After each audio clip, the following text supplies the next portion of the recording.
और अब आपके लिए एक बेहद ज़रूरी खबर आपको सचेत करने के लिए। उपन्यासकार मशहूर जो हैं अगाथा क्रिस्टी, उनकी एक बात बहुत मशहूर हुई, वो ये कि अपराधी अक्सर पुलिस से एक कदम आगे चलता है।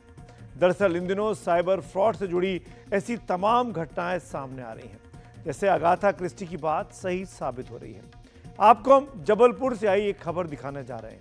इस खबर को ध्यान से देखिए और दूसरे लोगों से भी शेयर ज़रूर कीजिएगा, क्योंकि मामला हर उस आदमी से जुड़ा हुआ है जो मोबाइल फ़ोन का इस्तेमाल करता है। और हाँ, बात अब OTP की नहीं रही, फर्जी लिंक की भी नहीं रही, डिजिटल अरेस्ट की भी नहीं रही। खतरा इस बार बिल्कुल नया और हैरान कर देने वाला है और चांसेस बहुत ज़्यादा हैं कि इसके चक्कर में आप पड़ सकते हैं। रिपोर्ट देखिए।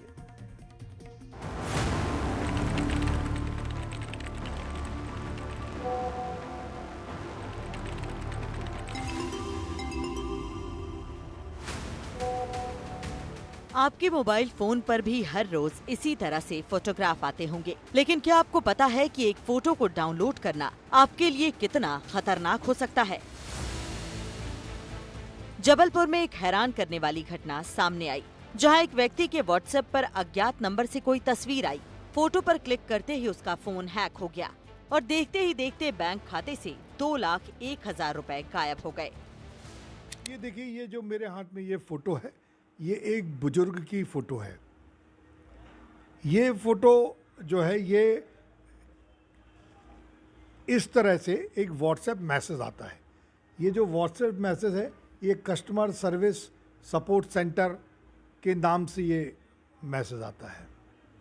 और इस मैसेज में प्रदीप कुमार जैन के बाद थोड़ी देर बाद एक फ़ोन आता है और क्या कहा जाता है, कैसे ये अपराध हुआ, हम प्रदीप कुमार जैन से ही जानते हैं। प्रदीप जी, ये बताइए कि क्या हुआ, कैसे आपके पास फ़ोन आया, कैसे आपके साथ अपराध घटित हुआ?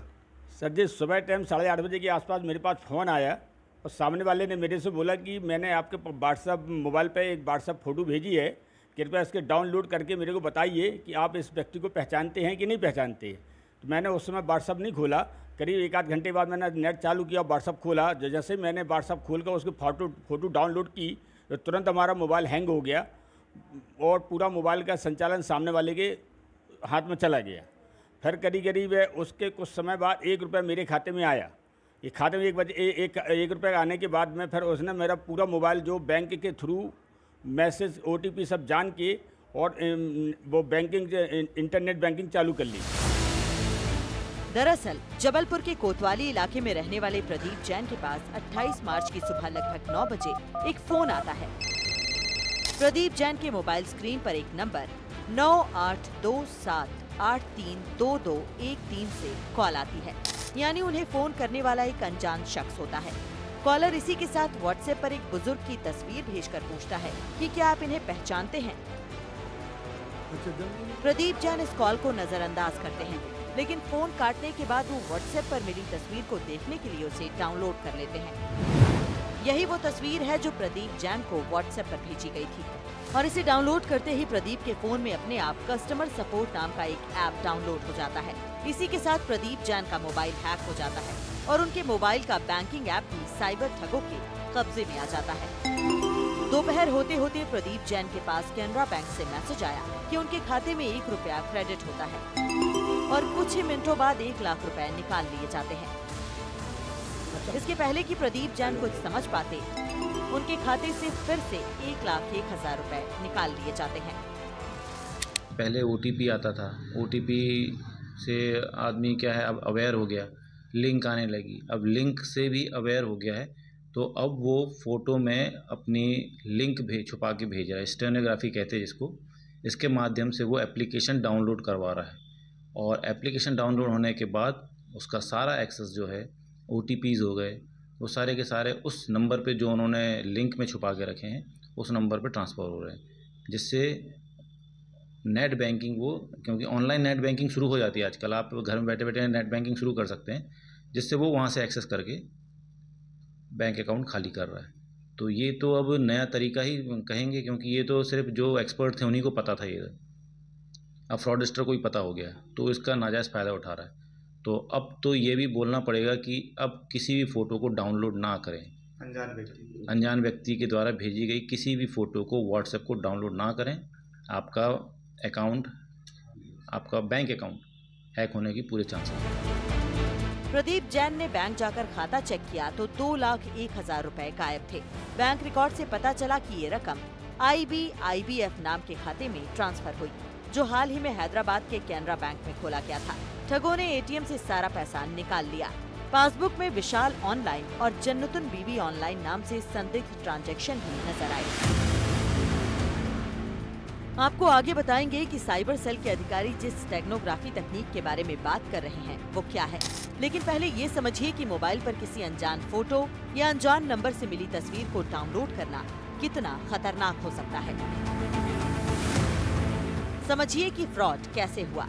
सबसे पहले ठग व्हाट्सएप पर एक इमेज भेजते हैं जिसमें अदृश्य लिंक छिपा होता है। जैसे ही फोटो डाउनलोड होता है, मोबाइल पर एक ऑटोमेटिक ऐप इंस्टॉल हो जाता है। इस ऐप के जरिए ठग OTP और दूसरी जानकारी चुरा लेते हैं, यानी पूरे मोबाइल का एक्सेस दूर बैठे अपराधी के पास चला जाता है और आपके मोबाइल पर आने वाला OTP भी उसके हाथ में पहुंचता है। इसी के साथ नेट बैंकिंग के जरिए आपके पैसे कहीं और ट्रांसफर हो जाते हैं।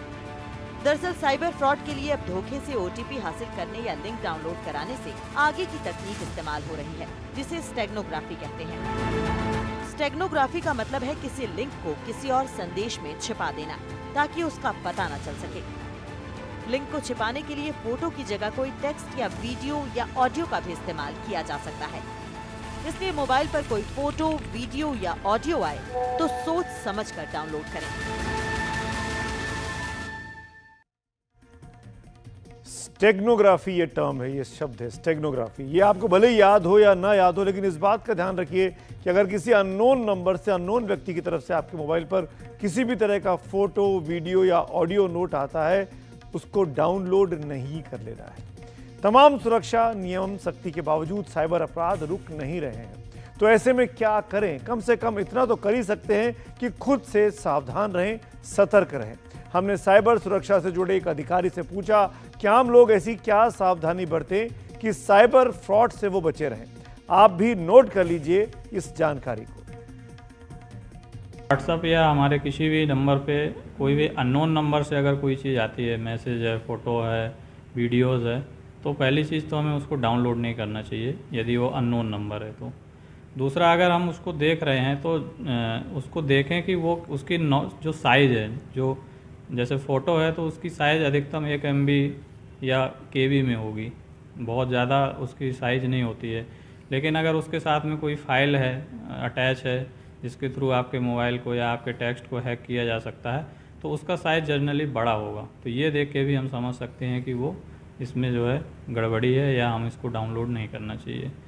और इसके साथ ही जिसमें हम अपने रेगुलर्स व्हाट्सएप और सोशल मीडिया अकाउंट्स यूज करते हैं, जिस नंबर के साथ में, जिस फ़ोन के साथ में, तो हमें अपने नेट बैंकिंग या बैंक से रिलेटेड जो भी हमारा नंबर लिंक है उसको एक अलग फ़ोन में रखना चाहिए। उससे अगर हमारे टेक्स्ट वगैरह आते हैं, अगर हमारे कोई व्हाट्सएप के थ्रू या किसी भी ऐसे माध्यम से कभी हमारे फ़ोन का एक्सेस ले भी लेता है तो उसको टेक्स्ट नहीं मिलेंगे। इस केस में भी यही हुआ कि उन्होंने जो फ़ोटोज़ डाउनलोड की, उसमें एक फ़ाइल है, APK फ़ाइल, जिसके माध्यम से सामने वाले को उनके फ़ोन का एक्सेस मिल गया कुछ देर के लिए, और उसने जो है उनके नंबर पे आने वाले बैंक से जो OTP हैं वो शायद उनको मिल गए।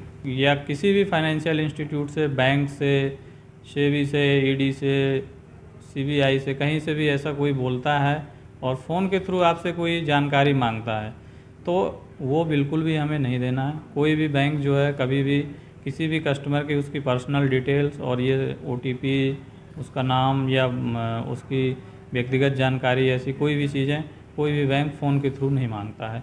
इसी प्रकार से अन्य जो संस्थाएं हैं जो एक्सेस करती हैं, कोई भी संस्था आपसे फ़ोन के माध्यम से या व्हाट्सएप के माध्यम से कभी कोई जानकारी नहीं मांगती है, ना उसमें देने चाहिए।